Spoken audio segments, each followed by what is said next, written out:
यदा यदा हि धर्मस्य ग्लानिर्भवति भारत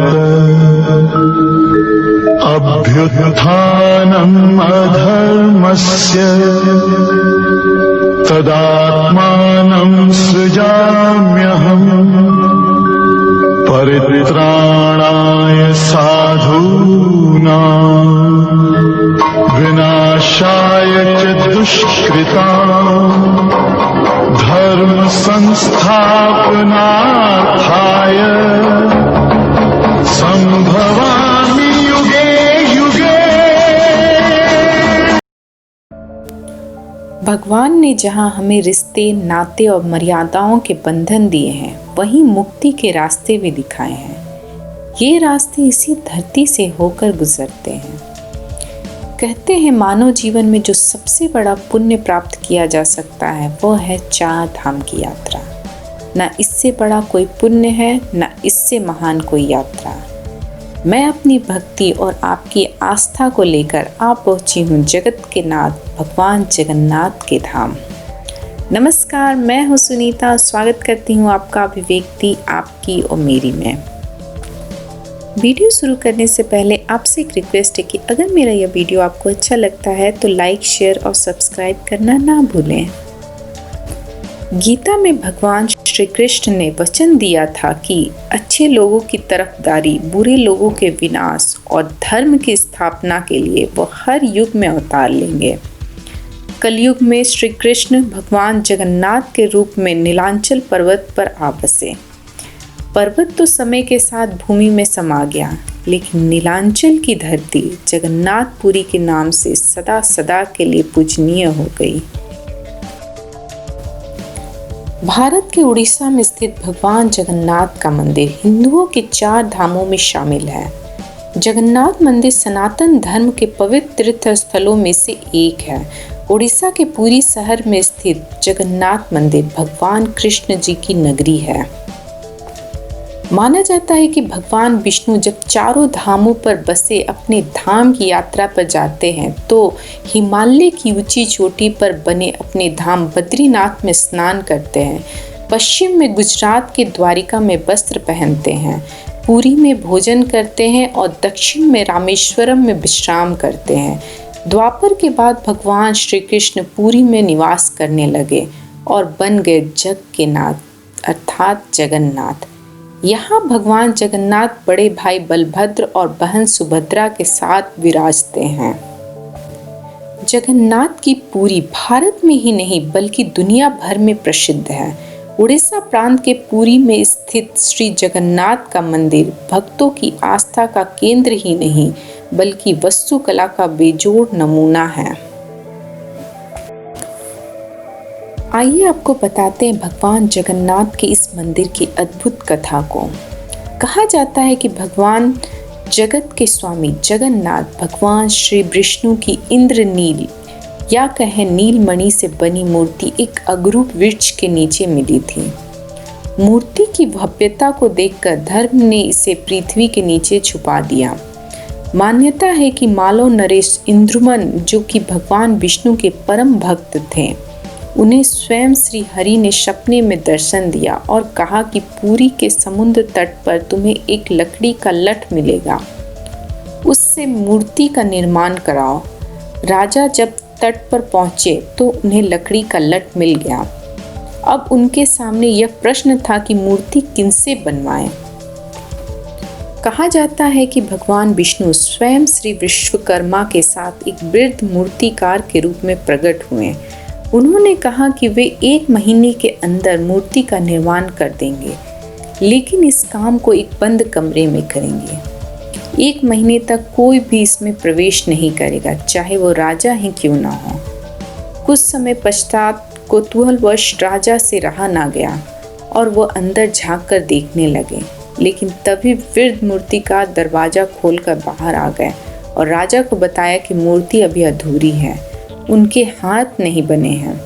राजा को अपने कृत्य पर बहुत पश्चाताप हुआ और वृद्ध से माफ़ी भी मांगी, लेकिन उन्होंने कहा कि यही देव की मर्जी है। तब उसी अवस्था में मूर्ति को स्थापित किया गया। आज भी भगवान जगन्नाथ, बलभद्र तथा सुभद्रा की मूर्ति उसी अवस्था में है।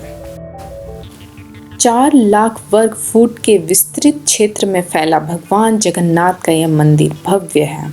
कलिंग शैली की मंदिर स्थापत्य कला व शिल्प के प्रयोग से बना भारत के भव्य स्मारक स्थलों में शुमार है।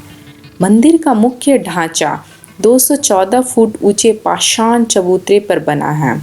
मूर्तियां इसके भीतर आंतरिक गर्भगृह में मुख्य देवताओं की मूर्तियां स्थापित हैं। जगन्नाथ मंदिर से जुड़े आश्चर्य बहुत ही अद्भुत है।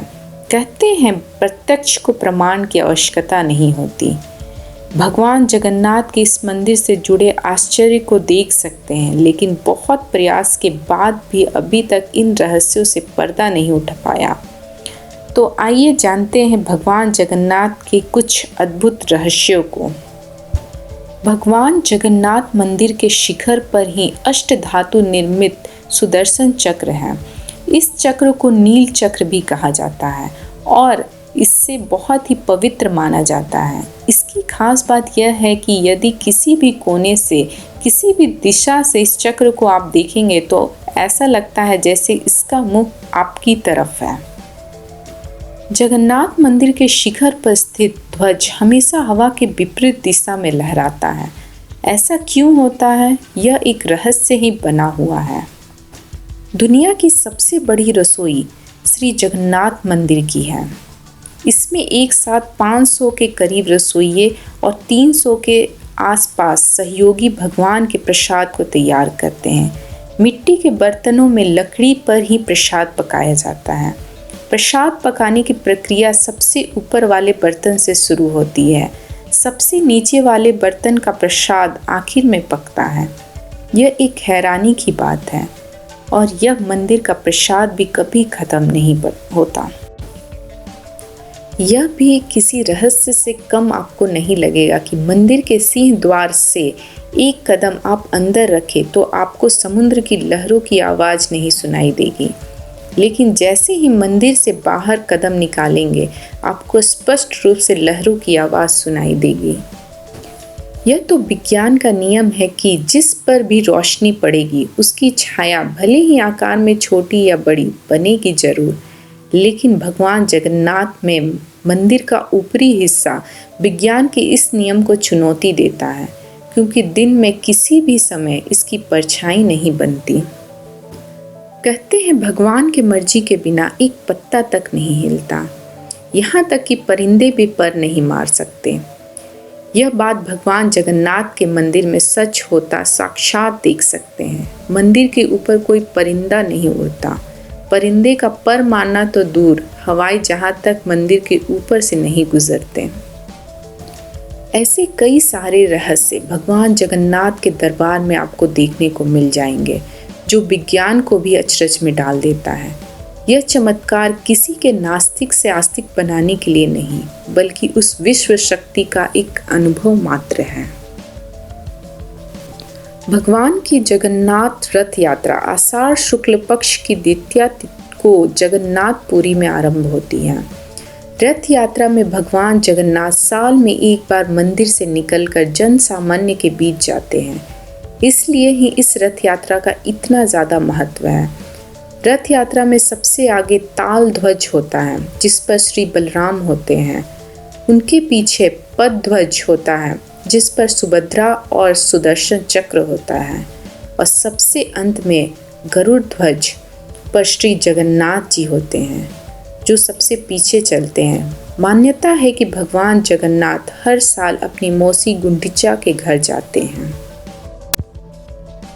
ये तीनों रथ नीम की लकड़ियों से बनाए जाते हैं। इनको दारू कहा जाता है।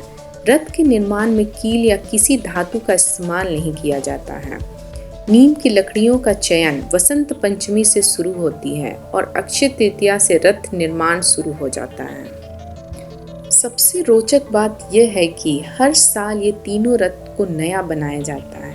हर साल इस रथ के निर्माण में लगने वाले सभी सामान भी नए होते हैं, परंतु इसके डिज़ाइन, आकार, साइज, शेप सभी पहले जैसे ही होते हैं। इसमें कोई बदलाव नहीं होता। भगवान कृष्ण को पूर्णावतार कहा जाता है। श्री कृष्ण के जीवन में वो सब कुछ है जिसकी मानव को आवश्यकता होती है। कृष्ण गुरु हैं तो शिष्य भी, आदर्श पति हैं तो प्रेमी भी, आदर्श मित्र हैं तो शत्रु भी, वे आदर्श पुत्र हैं तो पिता भी, युद्ध में कुशल हैं तो बुद्ध भी।